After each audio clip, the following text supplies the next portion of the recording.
Osamu woke up to that annoying filtered light slipping through the curtains, the kind that mocked how little sleep he'd actually gotten. He'd tossed and turned all night, thoughts circling back to the same point over and over, Suna. His phone was lying face down on the nightstand, battery somehow still alive. He grabbed it, thumb lazily unlocking the screen. New group chat created, Osamu in crisis. The group icon was a stupid meme of Atsumu laughing with sunglasses on. Inside, along with Atsumu, were a few names Osamu did not expect to see in the same chat.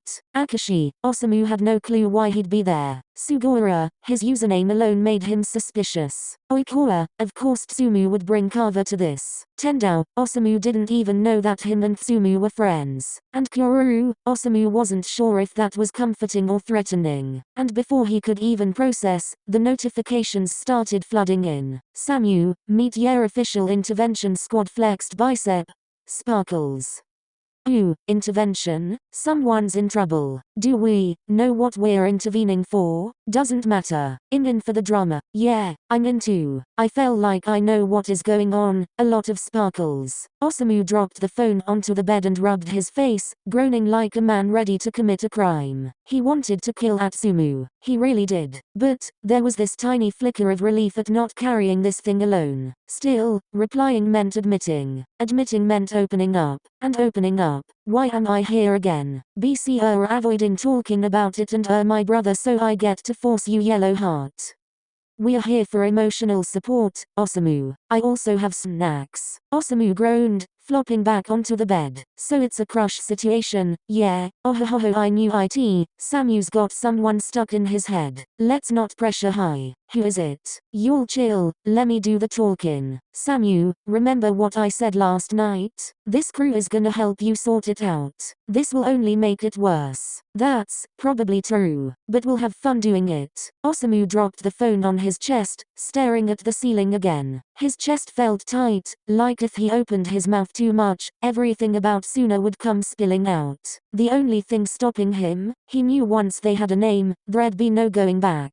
And Atsumu was just waiting for that slip. The phone buzzed again, dragging Osamu out of his mental spiral. Okay, so it's Kita, eyes. The fuck? No. Right, too wholesome. Samu would combust in 2 days. What about Aaron? He's handsome too. No. Are we just throwing names until he caves? Yes. Gingerma. No. Maybe the Libero? Too short. Oh my god, you're shallow. Is it some bench warmer? No, just shut up. Is it sun? Osamu's stomach flipped. His thumb hovered over the keyboard. He could already feel the heat creeping up his neck. Psyop. Stop. Oh, that reaction was sus. Oh my god. Oh my fucking god. It's him, isn't it? I fucking knew it. Osamu could see the separate messages flying between them now, like sharks tasting blood. He sat up, raking a hand through his hair. This is exactly why I didn't want to talk to you idiots about it. We're not idiots. We're chaos with purpose. A family smiling face holding back tears. No. Samu, honey, you can't just sit there pining and expect it to go away. Either you tell us or we start making plans without you. He froze. Because with this group, they would. And those plans would be loud. Osamu spent the rest of the day with his phone muted, because every time he glanced at the screen, the GC was still alive and tearing his sanity apart. Between Atsumu's all caps have faith messages and Tendao sending unhinged memes about romance, he knew ignoring them was the only way to survive. Or so he thought.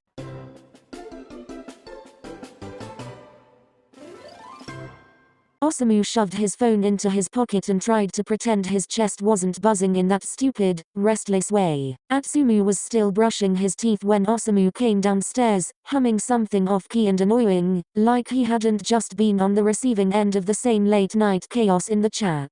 Suna had already texted him telling that he was running late so Osamu could go to school with just his brother today. And so they did. They walked to school together in the pale morning light, the usual bickering strangely muted on Osamu's end. His twin noticed. Yeah, quiet, Atsumu said, glancing sideways at him. Just tired, Osamu muttered, eyes fixed on the pavement. It wasn't a lie, but it wasn't the truth either. Classes blurred by in a haze. He caught himself zoning out more than once, the edges of conversations slipping away before he could even decide if he cared to join them. By the time the final bell rang, the day had taken on a heaviness that clung to him like humidity in summer. Practice started like any other. The familiar squeak of sneakers on polished floor, the smell of the gym, the thump of the ball, all the sounds and sensations he knew by heart. Except something was off. He felt slow, like his timing was half a second behind everyone else's. His moves weren't as sharp. His serves didn't have their usual snap.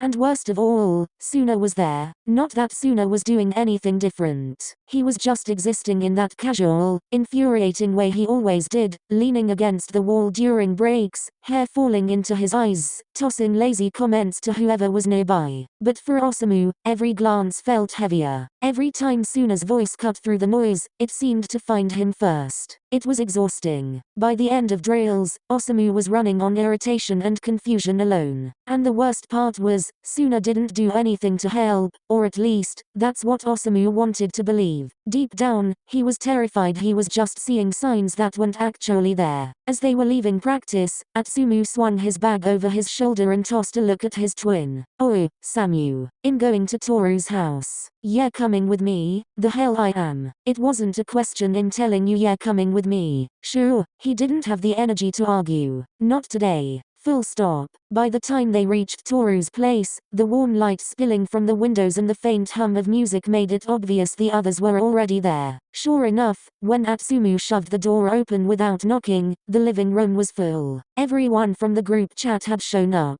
Oikawa was sprawled out on the couch like he owned the place, which, okay, he did, one arm thrown over the backrest and a smug grin on his face. Kyoru was leaning against the wall, phone in hand, while Akashi sat in an armchair, legs crossed neatly as if he was bracing for whatever chaos was about to unfold. Sugar had claimed a spot near the snacks, chatting easily with Tendao, who was animatedly telling some story complete with wild hand gestures. And then the guy just stared at me like I was the problem. Can you believe it? Sugar grinned, shaking his head. You definitely were the problem. The twins kicked off their shoes at the door, Atsumu already making a beeline for the food. Osamu trailed behind, dropping his bag in the corner. The living room was loud, not in a bad way, but in that overlapping chatter kind of way where everyone seemed to be in their own little sub-conversations. Oikawa spotted them and immediately lit up. Tsumu, Samu, took you too long enough. He called, gesturing them over like he'd been saving the best part of the night for when they arrived. Osamu just gave him a small nod before finding a seat on the arm of the couch, trying to blend into the noise. The air felt warm, filled with the smell of buttered popcorn and something sweet baking in the kitchen. Osamu perched on the arm of the couch, keeping to himself while Atsumu was already elbow deep in the popcorn bowl, arguing about which movie they should put on. Tendao, who seemed to have a sixth sense for spotting any shift in mood, pointed at Osamu with a curious smirk. You're way too quiet today, Osamu Mia. What's up? Lost in rock paper scissors with your brother? Osamu let out a short huff. It's nothing, just tired. Lies. Oikawa sang, suddenly appearing behind him with a grin that could only mean trouble. I know that face, it's a crush face. Atsumu nearly choked on his popcorn, bursting into laughter. Oh, that's good. Crush face, indefinitely stealing that. You're all annoying. Osamu muttered, but the heat rising in his cheeks betrayed him. From his spot in the armchair, Kyoru tilted his chin toward him. Okay, but, if it is about that middle blocker of yours, that's not a crime, you know? Osamu's eyes flicked to the floor. It's complicated. That's what makes it fun. Tendao said immediately, leaning forward like this was the best entertainment he'd had all week. Sugar took a sip from his cup, voice calm but warm. Complicated doesn't mean wrong, Osamu. Liking someone is, well, it's supposed to feel a little scary, and, he smiled, almost knowingly, sometimes the other person might feel the same way. The words landed heavier than Osamu expected.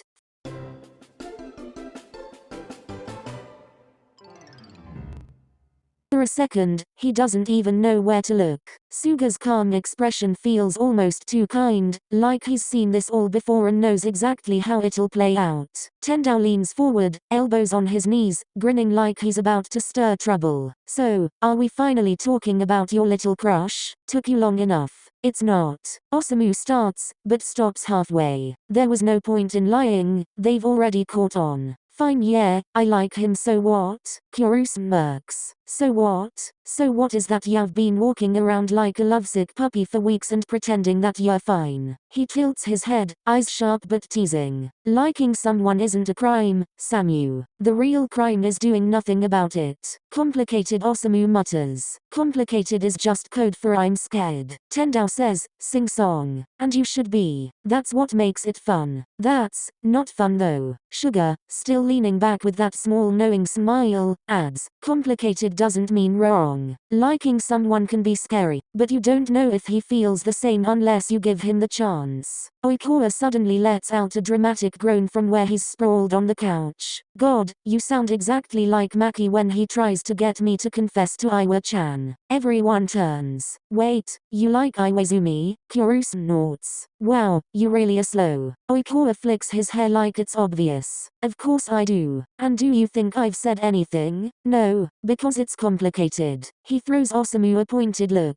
Since we've known each other forever, and I can't risk ruining it. PFFFT. You're in the exact same situation, Kyoru. Atsumu says, looking at him annoyed. Kenma's not exactly a people person. I can't just say it. I've gotta be strategic, patient, or just grow a pair. Tendao cuts in. Oh please. Akashi says, finally joining in. Like you've confessed to a Shijima. Tendao's grin freezes. Touché. Exactly. Akashi continues, voice calm but edged with something almost tense. Try crushing on someone who's so straightforward that you can't even tell if he's being friendly or flirting. I already told you he likes you. And I already told you that I don't believe you. He pauses, rubbing the back of his neck.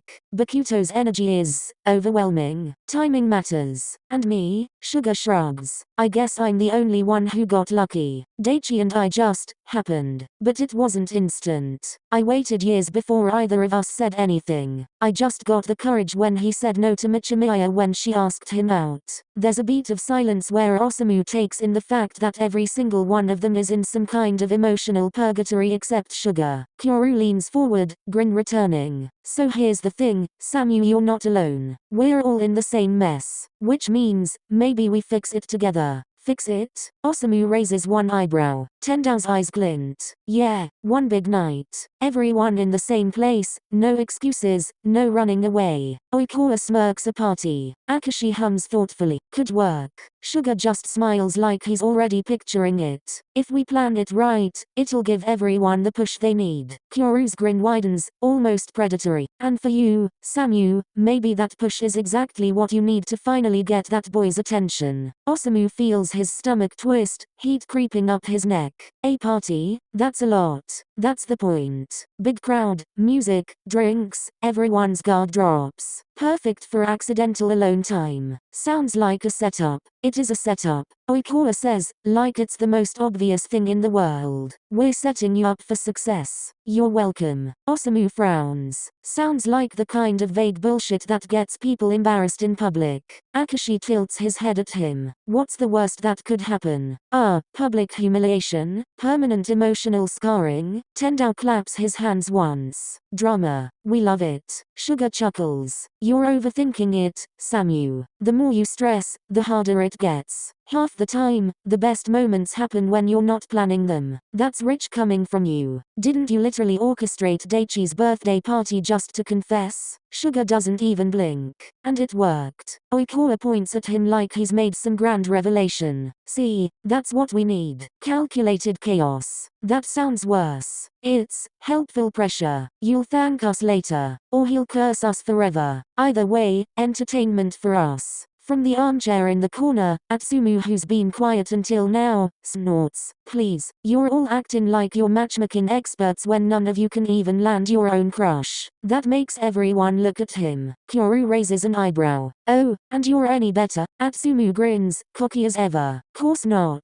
Mine's worse. Who is it? Osamu asked, genuinely curious about who is the person that his twin has a crush on. Sakusa Kayumi. There's a beat of silence before Tendao bursts out laughing. The germaphobe. Oikawa looks intrigued. That's bold. How does that even work? Does he let you within 3 feet of him? Belly. Atsumu admits, scratching the back of his neck.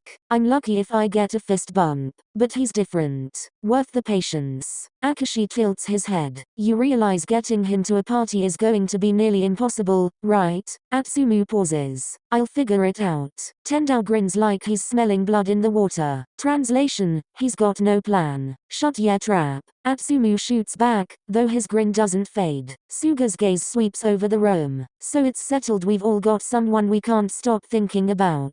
Maybe that's not a bad thing. We can keep each other accountable. Kyoru chuckles. And maybe give each other the kick we need to stop dragging our feet. Oikawa hums in agreement. Because if we keep waiting for the perfect moment, we'll still be here a year from now, whining about the same thing. Tendao leans back with a smirk.